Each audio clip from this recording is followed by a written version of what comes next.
Hello everyone, நான் உங்க Vijay Gautham. So இன்னைக்கான டாபிக் எதை பற்றி அப்படின்னு சொல்லி பார்த்தீங்கன்னா, நேற்று அந்த கோயம்புத்தூர் 10 வயசு பொண்ணோட கேஸ் பற்றி நம்ம எக்ஸ்பிளைன் பண்ணியிருக்கும் போது வீடியோவோட கமெண்ட் செக்ஷனில் ஒருத்தர் சொல்லியிருந்தாரு, இப்படி தேவையில்லாத தவறான அவதூறு பரப்புறது, ப்ரூஃப் இல்லாமல் பேசுறது, ஸோ இந்த மாதிரிலாம் பேசுனீங்க அப்படின்னா அது தப்பு, இந்த மாதிரி மக்கள் மனசில் அவதூறு பரப்பாதீங்க அப்படின்னு சொல்லிட்டு ஒருத்தர் கமெண்ட் போட்டிருந்தாரு.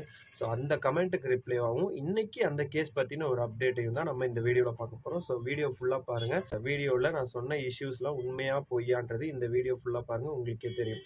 ஸோ நேற்றுக்கு நாளில் என்ன நடந்துச்சு அப்படின்னு சொல்லி பார்த்தீங்கன்னா, அவங்க அம்மா ஃபுல்லாக குடிபோதையில் இருந்ததாகவும், அவங்க அம்மா போய் அந்த குழந்தைய தேடாத நிலமையில அந்த குழந்தையோட அப்பாவும் அந்த குழந்தையோட அப்பாவோட தம்பியும் 2 பேரும் தான் தேடி இருக்காங்க அப்படின்ற மாதிரி நேற்று நான் ஒரு அப்டேட் பண்ணியிருந்தேன்.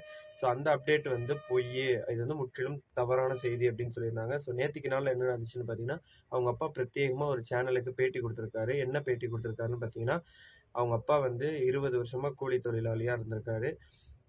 அவருக்கு சுத்தமாக மது பழக்கம் எதுவுமே இல்லை.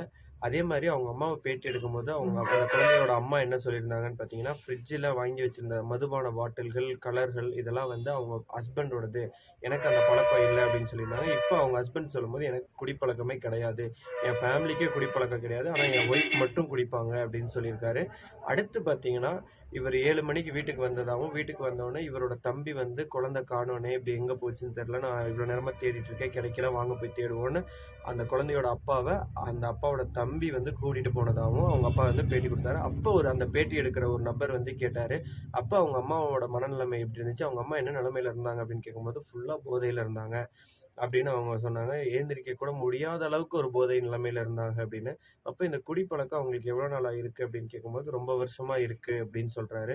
அதுக்கப்புறமா பார்த்தீங்கன்னா, அதுக்கப்புறம் தான் ட்விஸ்ட். இந்த கார்த்தின்ற நபரை உங்களுக்கு தெரியுமா அப்படின்னு கேட்டதுக்கு, எனக்கு தெரியாது அப்படின்னு சொல்றாரு. அடுத்து பார்த்தீங்கன்னா, இந்த கார்த்தி அடிக்கடி உங்க வீட்டுக்கு வந்துட்டு போவாரு அப்படின்னு சொல்லியிருக்காங்களே, இதை பத்தி உங்களுக்கு தெரியுமா, இல்லை அக்கம் பக்கத்தினர் சொன்னாங்களா உங்களுக்கு அப்படின்னு கேட்டா, இது வரைக்கும் யாருமே எனக்கு சொல்லல. இந்த பிரச்சனை ஆனதுக்கு அப்புறம் தான் இந்த விஷயமே எனக்கு தெரியுது.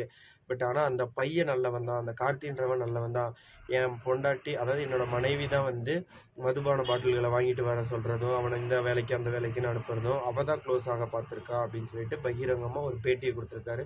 ஸோ எந்த ஒரு விஷயமும் பேசுறதுக்கு முன்னாடி நம்ம ப்ரூஃப் இல்லாம பேசிடக்கூடாதுன்றதுக்காக கரெக்டாக அந்த கேஸை அண்டர்ஸ்டாண்ட் பண்ணி அதில் இருக்கிற உண்மைத்தன்மையை மட்டும் எடுத்து தான் நம்ம அப்லோட் பண்ணுறோம். ஸோ கமெண்ட் போடும்போது கன்ஃபார்ம் பார்த்து உங்களோட கமெண்ட்ஸை போடுங்க. இந்த வீடியோ பிடிச்சிருந்துச்சுன்னா சப்ஸ்கிரைப் பண்ணிக்கோங்க. அப்போ தான் டெய்லி நான் போடுற வீடியோஸ்லாம் உங்களை சேரும். தமிழ்நாட்டில் உங்களை சுற்றி என்னென்ன நடக்குதுன்னு ஒரு 3 மினிட்ஸில் நீங்கள் தெரிஞ்சுக்கலாம். நன்றி, வணக்கம்.